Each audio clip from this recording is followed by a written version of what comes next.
12 News, your election headquarters. Sponsored by Nature's Federal Credit Union. The countdown to the polls closing is on. Right now, you still have 4 hours to cast your ballot in the May election. Mayoral, city council, and school board seats are up for election, along with district and ESD bonds. Good evening, Southeast Texas. I'm Cladra Rose. And I'm Jordan Williams. We're coming to you live 3 o'clock on this Saturday afternoon, and our 12 News crews are spread out across the city of Beaumont right now, covering the hot races. Reporter Cameron Burchett is covering the race for Ward 1. While Ebony Coleman is following the Ward 2 City Council race, and Daybreak anchors Mark Armstrong and Tia Johnson are speaking with the candidates running for mayor in Beaumont. Incumbent Roy West is facing 4 challengers, including former Mayor Robin Mouton, current at-large council member Randy Felshaw, Christopher Jones, and Jude Paredes. Let's bring in Daybreak anchor Mark Armstrong now. Mark is live. We're going to bring him in. And Mark, what are you seeing?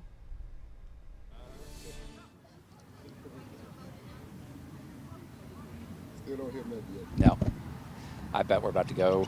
I bet we're about to hear this show come on, though.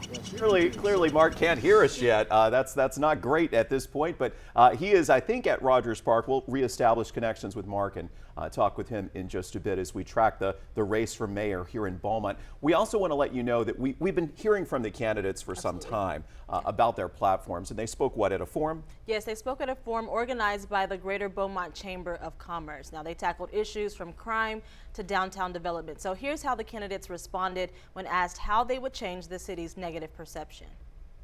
There has to be a partnership between civic, business, and religious leaders and bring leadership that will do the right thing and bring inspiration and encouragement and positivity to our city. The perception that we get is most of our elected don't care, and they're going to do what it is that they want to do anyway. But the truth of the matter is when we're engaged with those individuals and we build relationship, then we tear those types of perceptions down. We have a major university, we have a major port, we have a major refinery, one of the largest refineries in North America. We have wonderful people here. Do we have problems? Absolutely we have problems. But until we all combat those problems together, they'll never be fixed. We need a stronger partnership between the city and Lamar so that the students can come maybe intern at the city. It wouldn't cost the city that much. And furthermore, never put a microphone in my hand or you'll hear this. She's a whole lot of city, a whole lot of city. I actually get to see how good Beaumont is most every day. I go across this city, and I've certainly been to many churches with our superintendent talking about how people can get engaged in their community through the local schools by volunteering. We'll check back in with Mark Armstrong later, but for right now, 4 candidates are running for Beaumont City Council's at-large position. They include Councilman Odwin Samuel, who's leaving Ward 3, and running citywide, Mike Williams, Beaumont businessman and community advocate, Brian Naveau, a local consultant and civic volunteer, and incumbent AJ Turner. We posed a series of questions to the candidates, including how they would help combat crime across the city. Here's how they responded. Since the implementation of the Real-Time Crime Center, it has dropped significantly the crime rate and also the apprehension of suspects. There was an article put out on Facebook by the Beaumont Police Department just this morning that I read, and it's a fact that they have caught 100% of the murder suspects from last year due to the Real-Time Crime Center. Most of the crime is taking place in our younger demographics. I want to task the Youth Council with coming up with a concept of what are some things that they feel like can be done better to reduce crime in the city of Beaumont. What are some things that they feel can be implemented? What are some programs and procedures that they would like to see that would help get the attention of some of these younger people that are committing these crimes? I believe we must continue to use some of the old things along with the new. So we have to use community policing. We have to have officers that are on the street, officers that know the neighborhoods, but we have to use the modern technology like shots fired to assist with it. We have to implement our camera systems throughout our city. A lot of crime is rooted in poverty. People feel like that's a route that they have to take to survive. and so, finding ways to, let these young people or young adults find a different way of life to where they know that there is another option. So there are your 4 candidates running for at-large, and we've got 2 familiar faces running for Ward 1. That seat is currently held by Councilman Taylor Neild, who decided not to run for re-election. Corey Crenshaw and Mark Stiles both gunning for the seat. Stiles, of course, a former state rep. Crenshaw is a former Jefferson County district attorney and judge. He previously told us he would like to create a citizens committee on efficiency and waste. Let's get some people on this committee. Let's give them in advance of the city council voting on a budget. Let's give this committee a couple of months with the budget to look at it. See where we're spending money. See if there are ways that we can spend less money or improve things. In efficiency, better customer service. Crenshaw says he also wants to make sure Beaumont Fire and Police are well paid, have the proper equipment and the staffing they need to keep the city safe. Stiles tells us he's looking forward to putting his legislative experience to work for the city. I've just got a lot of experience dealing in budgets with billions of dollars in them through the state, billions of dollars through Trinity Industries. This is a $300 million budget with 1,500 employees, and I think that there'll be a lot of past experiences that I have that will be able to help the city of Beaumont. Stiles also says he intends to grow the city's population and ultimately increase tax revenue. And we'll hear from the candidates of Wards 2 and 3 in just a moment.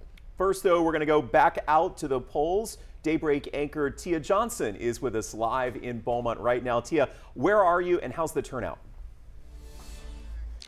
Hey Jordan, I'm out here at Rogers Park, and this is the place for candidates to be out here. Several people driving in and out of the parking lot, going inside to vote. Also, their supporters are out here as well. I'll give you guys a live look now. You can see several tents out here. You see the tent for Robin Mouton running for mayor, Randy Felshaw, Joey Hilliard, and also the Beaumont firefighters, Local 399. But this is the last few hours for people to come in and vote. Also, the last few hours for candidates to try to convey their message to voters. And speaking of candidates, I'm live here with Randy Felshaw right now. 4 hours before the polls close. Randy, what is your last message to voters? Well, please come out and vote if you haven't voted yet.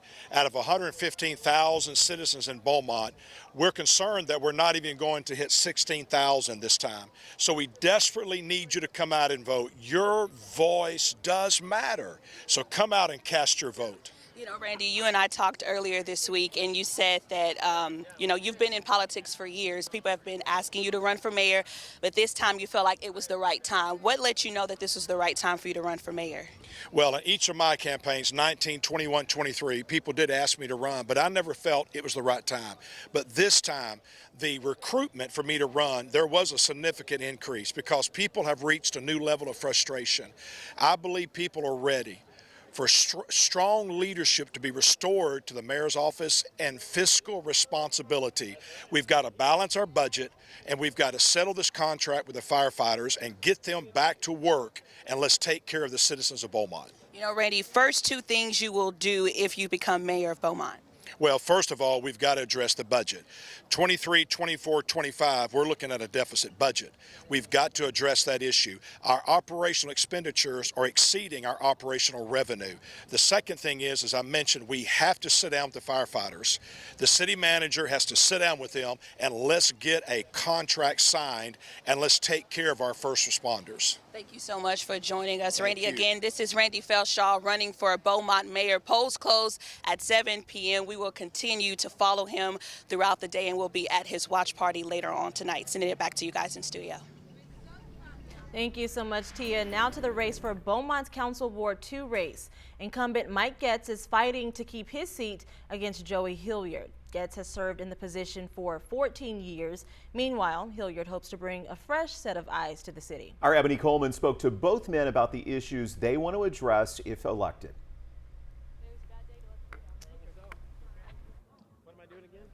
All right, obviously, let's see if we've got Ebony's story coming up here.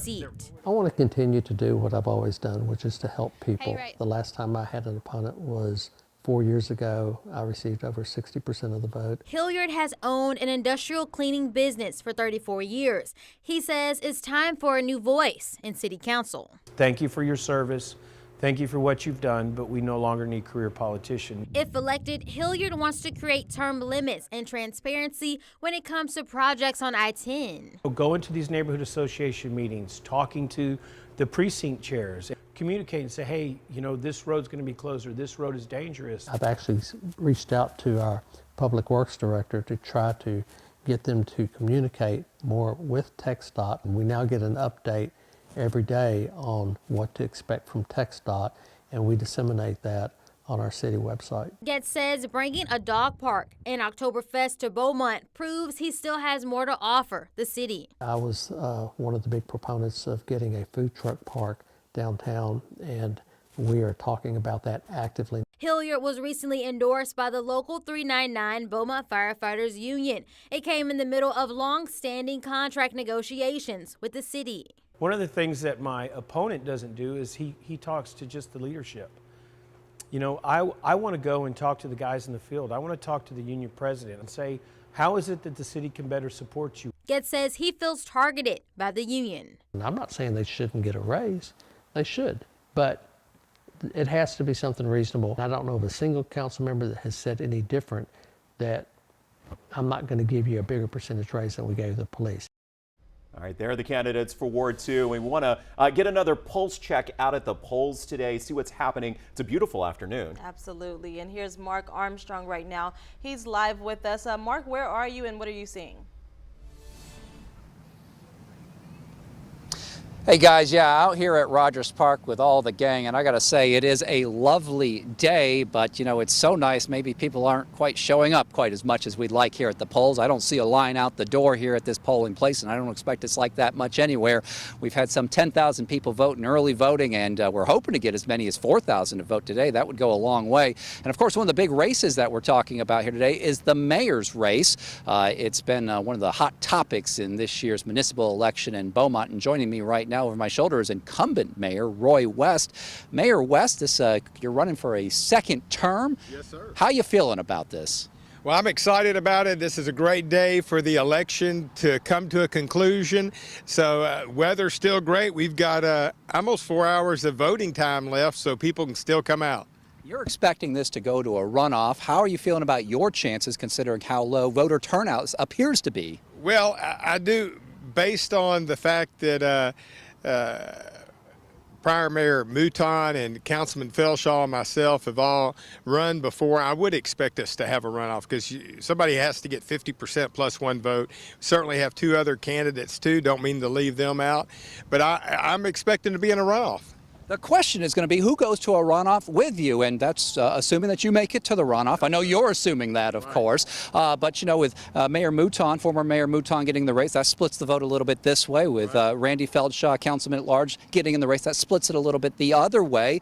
Any idea who you might be facing in a runoff? Well, I want to get the voters to come out, and if they vote for me, maybe we don't have to do a runoff. So, hey, it's always nice to win it outright, of course.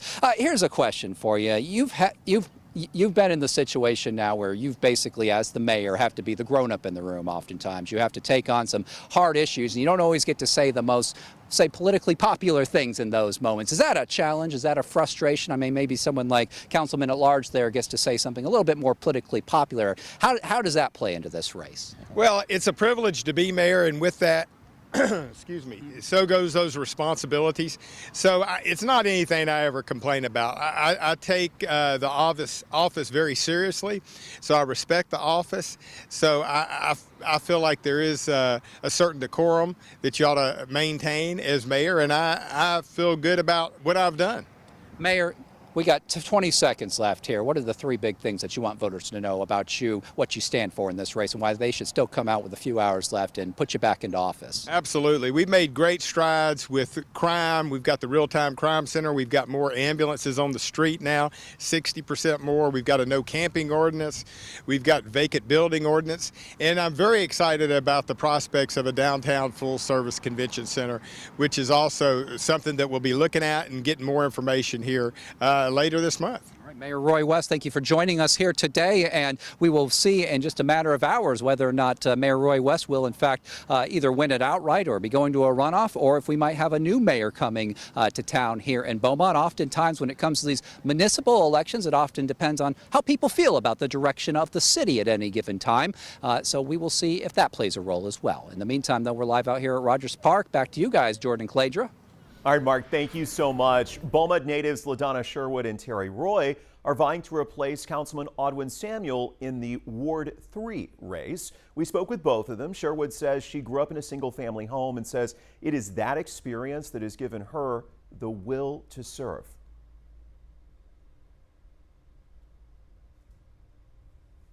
Let me know if we've got that interview. All right, so again, we're talking. My service to this community spans over a decade in all directions, from elderly support to mentoring and advising youth. I've been pushing from behind for a very long time. Now I'm ready to lead from the front. So Mr. Roy works in the hospice care industry. He says his caring attitude has led him to push the city to try to improve the quality of life for everyone. I've fought for people like now, people that can't flush a commode when it rains. I lived with that for 14 years. And so I'm real familiar to them, and they know that I'm not the type of person that's going to go away. And again, there you have the two candidates for Ward 3. Both of them agree infrastructure needs to be addressed. All right, we just spoke with Mark and Tia, who are live out at Rogers Park. It's perfect weather for voting today, but here's a live look over 12 News Studios, our Roofing 911 Skycam network. We'd be remiss if we didn't mention that is the teardown of the Mauriceville Bridge in progress right now. We've zoomed in. That's why all the traffic is on the access roads in Beaumont. Meteorologist Carrie Cooper with us. Carrie, about the only thing we can say about it is they've got good weather for the teardown, right? And good weather for voting. Yeah, it's beautiful. No excuses there for either one, so that will continue for the next couple of days as well, at least through Monday, so that's good. Lots of clear skies. What a beautiful afternoon. Of course, we had the showers and thunderstorms yesterday and last night. Front came through, lot lower humidity. Beautiful weather for early May. Temperatures will be well below normal tonight. We'll talk about that in just a moment on our Roofing 911 Skycam network up in Jasper, sponsored by Provalis. Humidity a lot lower. And with that dry air and clear skies, we're going to be seeing temperatures drop into the 50s for lows tonight. Let's take a look at satellite. You see the front that came through yesterday now as well to our east. Surface high pressure beginning to build in from the northwest. So just a few puffy cumulus clouds, very flat this afternoon, fairly stable. Dry air is coming in, taking over. Just a few high clouds across southwestern Texas. So we're looking for lows tonight to be in the lower 50s up in the lakes area, and you wake up tomorrow morning low to mid 50s in parts of the triangles. Cool start. That's not record lows, believe it or not. Back down in 2013, I believe it was, we got down to the 40s, mid to upper 40s. So no record low, but it's going to feel pretty nice coming up tomorrow morning. We're running around 80, some upper 70s near 80. Beautiful. See the northerly winds. Winds will be calming down a little bit overnight tonight. And as we take a look at Futurecast, that confirms the nice forecast through tomorrow. Now clouds will start increasing on Monday. We'll share that in just a moment, but beautiful night tonight. In fact, we're headed to 54 here in Beaumont tomorrow morning. High of 80. Beautiful Sunday coming up. For Monday, the clouds start coming back. Here comes the humidity. 57 and 82 on Monday, and a very good chance of showers and thunderstorms. Some of those could be pretty heavy on Tuesday at 70%. Look at the low, already back up to 70s. The moisture comes back in a hurry between Monday night and Tuesday morning, and with disturbances coming in, a weak front to our northwest, another very good coverage of showers and thunderstorms expected again, not only on Tuesday, but probably into Wednesday as well. Of course, we'll talk more about that. The rest of your forecast coming up a little bit later. Jordan?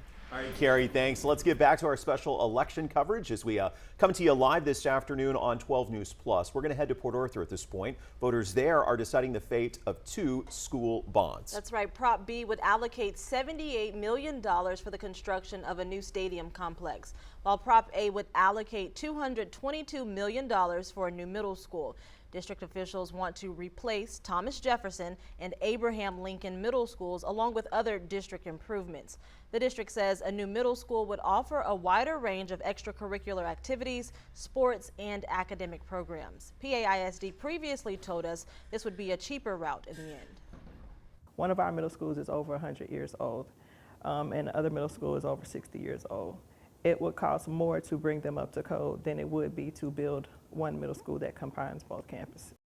It would not require a tax rate increase. And also in Port Arthur, 4 candidates are going head-to-head to fill Mayor Thurman Bartee's seat. Bartee is not able to run again because of term limits. So you see their faces there. All 4 of them spoke at a forum last month at the New St. John Missionary Baptist Church. And they had the chance to share their solutions to residents' growing concerns.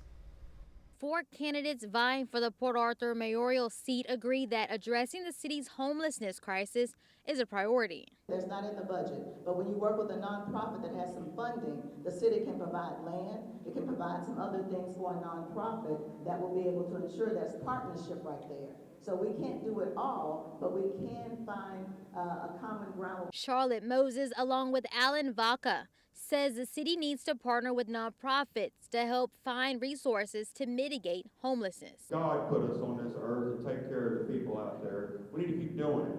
We need to help the homeless. We need to continue to show and see and find grants and other nonprofit organizations to assist us in this city. Charlie Lewis suggests building a facility to house the homeless and veterans. Build a facility for 1,100 of our either our veterans, disabled veterans that can no longer work, can only hold a sign up and ask you for your change at the corner. If we really wanted to do something, we can build something. Chuck Vincent echoes that statement, saying more support from city leaders is needed. We have a lot of empty facilities around town. I know there's one over on 9th Avenue and around Jimmy Johnson that one of our faith-based group was working to try to get together and make it a shelter for the homeless. We need things like that. We don't just need to incarcerate them, throw them in jail. That was Ebony Coleman you just heard there. And switching gears back to our live election coverage, we're in Beaumont now, and Ebony Coleman joins us live. Ebony is tracking that Ward 2 council race. Looks like she's got Joey Hilliard at her side. Ebony? That's right, guys. I'm here at Rogers Park. I have Ward 2 candidate Joey Hilliard here. Joey, thank you for joining us. You know, we got 4.5 hours left until polls close. I got your people in the background. Absolutely. Why are you the best man for Ward 2? Well, it's time for a change in Beaumont. You know, my opponent's had 14 years. What's he going to do that he hadn't already done? You know, I think the people are ready for something different. We're ready to take the city in a different direction and make Beaumont better. You know, I think that's what it's all about. And I think the people are going to rise up and speak and say we're tired of the leadership we have, and it's time for fresh faces and new ideas. Real quick, Joey, what are some things you want to enact if elected today? Well, first and foremost, like I've said on the campaign trail, the children, the kids. You know, we got to give our kids purpose. You know, it's reaching out to the kids because they are the foundation of the city. They're the foundation of who we are, and if we don't take care of them and give them purpose and give them jobs and give them an outlook and let them become part of this community, then what have we done? What have we accomplished? So, you know, they're the most important. To me, that's the most important. Another is fiscal responsibility, is making sure that we're fiscally responsible in everything that we do, and also making sure that the open sign is on, that we are business friendly, that we streamline the red tape, and we say, hey, we're ready, you know? All right, Joey, thank you so much. I'm going to turn it over. Thank you, Joey. I'm going to turn it over to Ward 2 incumbent Mike Getz. Mike, why do you want to tell voters you want to continue to be the best man for the job? Well, I am the best man for the job because I have a demonstrated history of constituent service. And what I hear from my opponent is that he wants change. So do you want to change from somebody that has a proven history of constituent service to someone that is unknown and inexperienced? I have a proven history of fiscal responsibility. Do you want to change to someone that does not have a record of financial responsibility? I have a proven record of bringing innovative ideas. Like I brought Oktoberfest to this park, the dog park over there, the pavilion over on the other side. I bring innovative ideas to the city of Beaumont, a proven history of that. So when you talk about change, do you want to change to somebody that doesn't have any record of that at all? Mike, real quick, what are some things you want to continue to enact in the city of Beaumont? Well, quality of life things I want to see is the food truck park. I want to see what the pro forma is for the downtown hotel, and that's going to be coming up later this month. So there's some quality of life things like that. In Ward 2, I want to continue to improve our infrastructure, roads, streets, sewer improvements. We've done an awful lot since I've been in office here in Ward 2. And you don't hear about a lot of problems in Ward 2 because I make sure that we get things taken care of in the area that I serve. All right. Mike, thank you so much. You guys, I'm going to be out here at Rogers Park continuing to follow the Ward 2 race all day. Back to you guys in the studio of Ebony Coleman live in Beaumont. Thank you, Mike, so much. All right, Ebony and Mike with us live, and as Ebony noted, she's going to be covering that race throughout the day. She'll be with us live at 8:30 tonight here on 12 News Plus. And we'll have more live election coverage coming up after a quick 1-minute break. Stay with us. Election Day in Southeast Texas is coming up, and 12 News is your election headquarters. Count on updates all day long on local issues and races you care about, from mayors and council seats to bond proposals and more. See live team coverage May 3rd, giving you the results as they happen. Watch 12 News on air, online, and download 12 News Plus on your TV and watch for free. 12 News, your election headquarters, sponsored by Nature's Federal Credit Union. On Weather Impact Alert Days, stay informed, prepared, and connected with 12 News and 12 News Plus. Coverage that alerts you to what's coming and how it will impact you. Watch extended weather coverage on 12 News Plus. The NFL Draft is here and the Cowboys are in the spotlight. Watch the Dallas Cowboys Draft Special and go inside the War Room as the Cowboys shape their future. This Sunday at 12:30 only on ABC 12, the official home of the Cowboys in Southeast Texas. All right, welcome back to our election afternoon special, 3:26 as we broadcast live from the 12 News studios here. We are just a couple of hours away from the polls closing. Yep, and it's a beautiful day to get out there and vote if you Absolutely. have time. And for those of you who haven't made it out yet, here's what you need to bring. You'll need proper identification to vote. You can bring a driver's license, election ID certificate, personal ID card, a handgun license, a passport, or military ID or a citizenship certificate. We want to talk about the traffic concerns. We shared live pictures earlier in this broadcast. All lanes of I-10 in Beaumont are closed right now. They're doing the demolition of the Maury-Myers Bridge, so all the traffic is running on the frontage roads. TxDOT has also blocked the underpasses at streets under I-10 to keep that traffic moving. So that includes Calder, Harrison, North, 11th, and also Highway 69 and Delaware. The work is expected to continue until 5 Monday morning. We've got all the detours posted on 12newsnow.com. And switching back to elections, let's check out some of the other big Southeast Texas races. In Jasper, the mayor's race is on the ballot. Incumbent Anderson Land is being challenged by Clark McLean and Bo Limbrick. Now, Land tells us he wants to tackle the job market if reelected. McLean wants to address financial transparency and accountability at City Hall, while Limbrick wants to focus on youth intervention to cut down on crime. In Nederland, Jeff Darby and Emmett Hollier are vying for the mayor's seat. 12 News spoke with both candidates. They both want to focus on infrastructure if elected. We've had some issues with our water, right? The lines are old. We need to build a plan. My intent as mayor is to create a task force of citizens, small businesses, and employees to meet with every so often to get ideas. The streets in many places in town are not in very good condition. Drainage is an ongoing problem. People have brought complaints to us about the private sector ambulance company. Hollier and Darby aren't from Nederland, but for the past 20 years, both men have called the city home. All right, let's talk about what's going on with some of the school bonds that are on the ballot. You see 4 different school districts where voters are trying to decide what should come next. Voters in High Island have a $27.9 million bond on their ballot. It would pay for 2 new campuses and upgrades to facilities.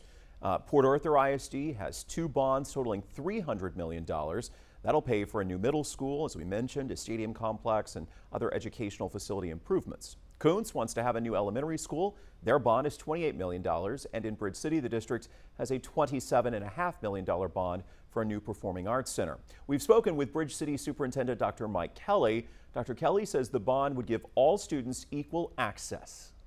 While we just opened a CTE center, this is a totally another group of students that will benefit from this facility. And we want our students to have the best facilities, the best resources, the best opportunities, the best career pathways. I love his cardinal red jacket there. Dr. Kelly wants to reassure voters there is a 0 tax rate increase. He says investments from companies like GTP, Golden Triangle Polymers, and Entergy will help cover the cost for the bond. Okay, up in Newton County, there is a proposal there to increase the sales tax. The 2% sales tax increase would fund ESD 6 operations. They provide ambulance services throughout the county. You might remember voters passed the creation of ESD 6 back in November. Right now, they're starting from ground zero. ESD 6 President Charles Duckworth says it would increase the county's state sales tax from 6.25% to 8.25%. Duckworth says it's critical to ensure ambulance services for the county. Between my group and Trout Creek, each one of us run close to 300 medical calls per year. A lot of the times there may not be an ambulance available to assist out of Jasper County. If we have this contract, there will be an ambulance at all times. Duckworth says getting the ambulances themselves won't be a problem. A resident has offered to donate at least $300,000 to purchase 2 units. That is incredible. Yeah. All right. We'll see what voters say there. Back to our live team coverage here this afternoon. We're going to bring in reporter Cameron Burchett. Cameron, where are you? Guys, we're here at Rogers Park where, again, tons and tons of voters have been piling here since we got here at 2 p.m. There's been a line since we've got here, but it's been in and out traffic back and forth since we've been here. It's been a busy day, and again, it is a beautiful day to come out and cast your ballot here again at Rogers Park for City Council Ward 1. I have Mark Stiles here, who's going to tell me a little bit about his day today and how it's been so far on the campaigning trail. How has it been? How long have you been here today? Well, we got here this morning at 8:30, and it's been a full day. It's a nice day. The breeze is blowing. People are coming in. There's been a lot of people voting. Right, and so whenever it comes to voting, that's what the day is. That's what we're here for today as Election Day. Tell me what the folks will vote for if they vote for you. You know, what's your big #1 point when folks select Mark Stiles on their ballot? Well, Cameron, I hope they're voting for unity. We need to bring the city together. I've been in the I was in the legislature 16 years, been around this for 30 years. I've never seen so much negative campaigning, and that's really not what the city is about. We have to have economic development. We need to address youth crime. We need to worry about our infrastructure. There's a lot of things to do besides negative campaigning. Absolutely, and so then one point that you mentioned there is the youth crime here, and so if elected, how do you plan to tackle youth crime and go about that? Well, you know, there's going to be a bond election in fall. And there needs to be more youth centers in Beaumont, like the Sterling Pruitt Center over in North End. We need something like that in the West End. Yeah, beautiful. And so what are some of the other things that you plan to bring to the city if elected? We've tackled youth crime, and tell me a little bit more about the agenda that you have. Well, economic development. For the first time in 20 years, we have an economic development director in the city of Beaumont. And there's a lot of opportunities, I think, for help small businesses and help large businesses come in. Absolutely, because there's also the proposed plan of the Hotel Development Center downtown and all of that good stuff there with Riverfront Park. Do you believe that these are amenities that the city of Beaumont is needing right now? Well, I think that this, for 40 years we've been trying to build a downtown convention center. And I think it's going to be a proper time for people to take an opportunity to go and vote again in November for that. Yeah, absolutely. And so then again, the polls are open today from 7 a.m. to 7 p.m. And today is the day to come out and cast your vote. And again, these folks are saying vote Mark Stiles. But again, that will be for Ward 1 City Council vote. And again, we have tried to speak to opponent Corey Crenshaw, who again, he's declined to comment and interview with us because he's waiting for those early voting numbers to come in later today. But Mark, is there anything else you have one last push for those voters to come in before close of day at 7? Well, the voter turnout for the whole election's been very light, and I think they were expecting 15 or 16,000 votes. They're going to be lucky to have 12 or 13,000. And so I would think if people have an opportunity, they need to come out and vote this afternoon. Perfect. Couldn't have said it better there. Thank you so much, Mark. We'll go ahead and send it right back to you guys there in studio. And don't forget, polls close at 7 today. Thank you, Cameron. And thank you for joining us. We'll continue to watch tonight's races closely. We are going to be with you all night long on air, streaming here on 12 News Plus, and we will have the results as they come in. You can also text the word results to 409-838-1212, and you will get the results once they start coming in after the polls close. Stay with us on 12 News Plus for more live election coverage at 6 p.m., 7:30, 8:30, and our 10 o'clock newscast.